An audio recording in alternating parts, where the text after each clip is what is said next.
Okay, so our topic for this day is all about the square of trinomial. So, kini na PowerPoint is kikuha lang nila ko siya sa slide share, no? Nata diri Miss G. Marlene.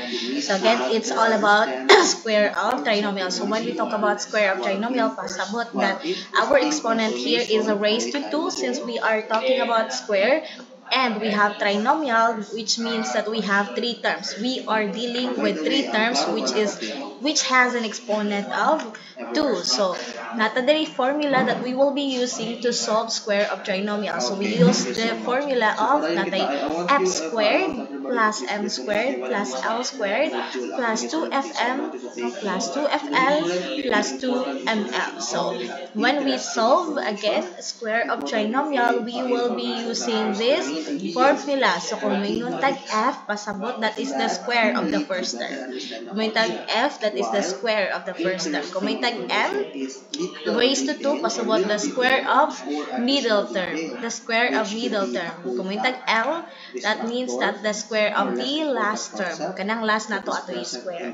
And then natay 2fm, pasabot twice, i-multiply nimo twice the product of the first and second term. Multiply nimo sa first term and sa second term, and then you multiply it by 2. And then when we say 2fl, pasabot that you have to multiply the first term and the last term, and then imo po na sila i-multiply by 2. May tag 2ml, pasabot that is twice the product of the middle term and the last term, which means that you will multiply the middle term and the last term, and then right after that, you will multiply that to 2. Kaya naman tayo twice nila. Okay, that is again our formula when we solve for the square of trinomial. Again, f squared plus m squared plus l squared plus 2fm plus 2fl plus 2ml. No? So, let's have an example. No? So, find the product of a plus b plus c squared. Kisa man ang ato first term diha. Everyone, who is our first term is c? A. This is our first term A. Our second term is B. Our third term is C. Again, first term is A, second term is B, and third term is C. And we have an exponent of 2. That's why we call this square of trinomials, because our exponent is raised to 2 and our terms has 3 terms. So, trinomial ang tawag pag natin 3 terms. So, we have here our solution. Again, we will be using the formula of first term squared, middle term squared, plus last term squared times twice times first times middle, twice times first times last, plus twice times middle and times last term. Ato ta sa f squared. So, our f squared is our first term. So, our first term man kay si a, erase ni mo na siya into 2. So, our answer is a squared. Now, m squared is the middle term. So, ato middle term is si b. So, si b is raised to 2. So, natay b squared. Now, our L squared is the last term, and our last term is C. So, raise na to na siya 2, may mo siyang C squared equals C squared. No?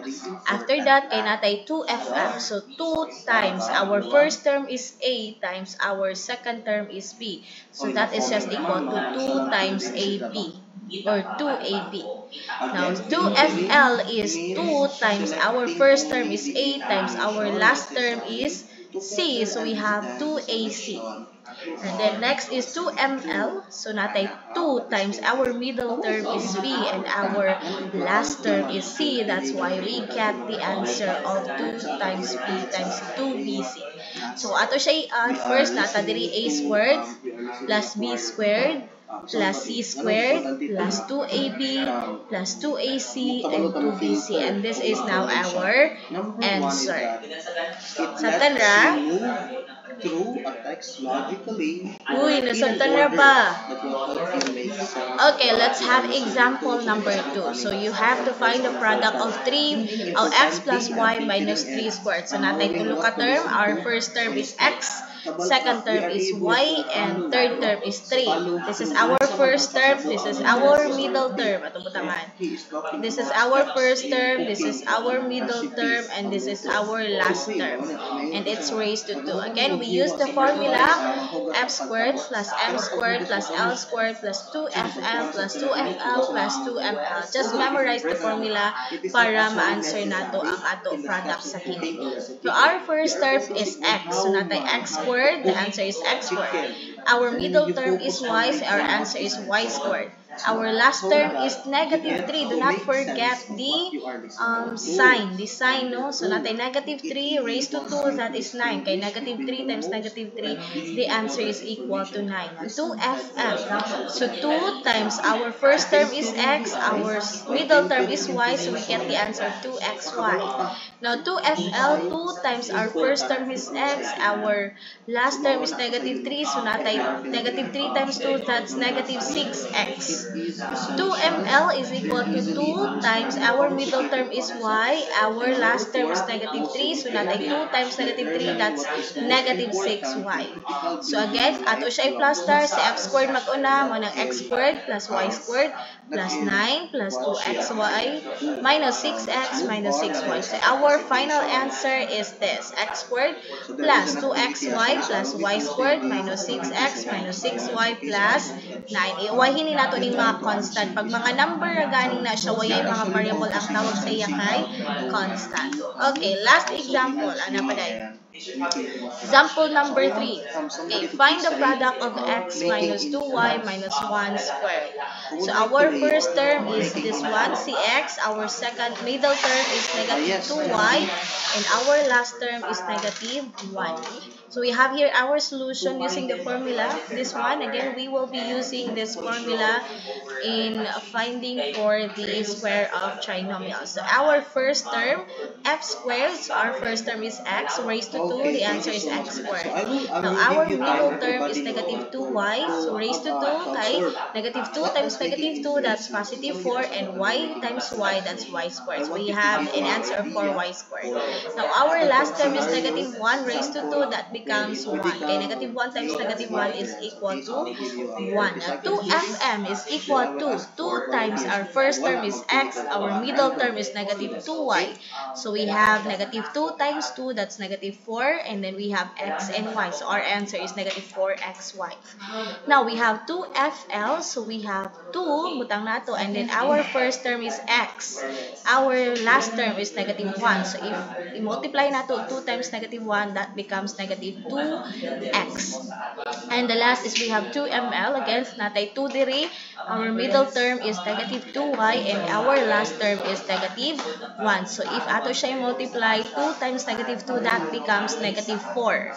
And negative 4 times negative 1, that becomes positive 4. Again, 2 times negative 2, that's negative 4. Negative 4 times negative 1, that becomes positive 4. And then since natay variable diri na y, so 4 times y, that is 4y. Ha? Okay, so after ana ato siya plus star diri, so we have x squared plus 4y squared plus 1 minus 4xy minus 2x plus 4y. So we have our final answer, that is x squared minus 4xy plus 4y squared minus 2x plus 4y plus 1. So that is our final answer.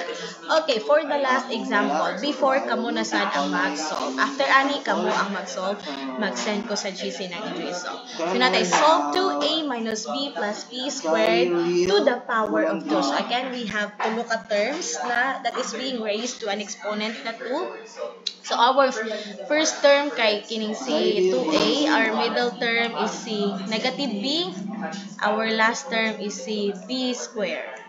So again, first term kay okay, so first term nato is pag muna ang making inference, unsay mo nasabtan atong gibasa nga ni John. Okay, so first term nato is 2a squared, ato siya erase into 2, and then middle term nato is negative b squared, and then last term nato is b squared to the power of 2.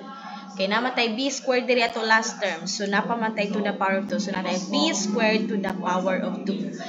No, so nata diri 2a squared, pasabot that you are going to multiply 2 times 2, that's 4, and then a times a, that's a squared. Now negative b times negative b, that's positive b squared, and then b squared times 2, that is b to the power of 4. No, kaya multiply nimo si 2 times 2, that becomes 4. Now, si 2fm, this is 2 times our first term is 2a, our middle term is negative b. So, multiply na to 2 times 2, that's positive 4. Naman tayo negative na b diri, so may mo siyang negative 4ab. Now, 2 times our first term is 2a, our last term is b squared. So, natay 2 times 2, that's 4. And then natay ab squared. Now, sunod sa last kay 2ml equals 2 times middle term nato is negative b. Our last term is b squared. So, natay 2, that becomes negative 2. 2 times negative b is negative 2b to the power of 3. Ano man, kung ato siya multiply b times b squared, diba kay if we have the same variable tapos lahi-lahi ang exponent, ato siya i-add ang exponent if multiplication siya. So, b to the power of 3 because we added their exponent 2 and 1. So, natay b to the power of 3. Our answer is negative 2b to the power of 3. So, we have our final answer, that is 4ab squared. Muna siya. And then 4a squared, muna siya. No, minus 4ab kini plus b squared kini minus 2b cube kay 2b cube kini plus b to the power of 2. B to the power of 2 mao ni siya. No, so we have our final answer nga kini. So pwede na nito siya plus taron. And that's the end of our discussion.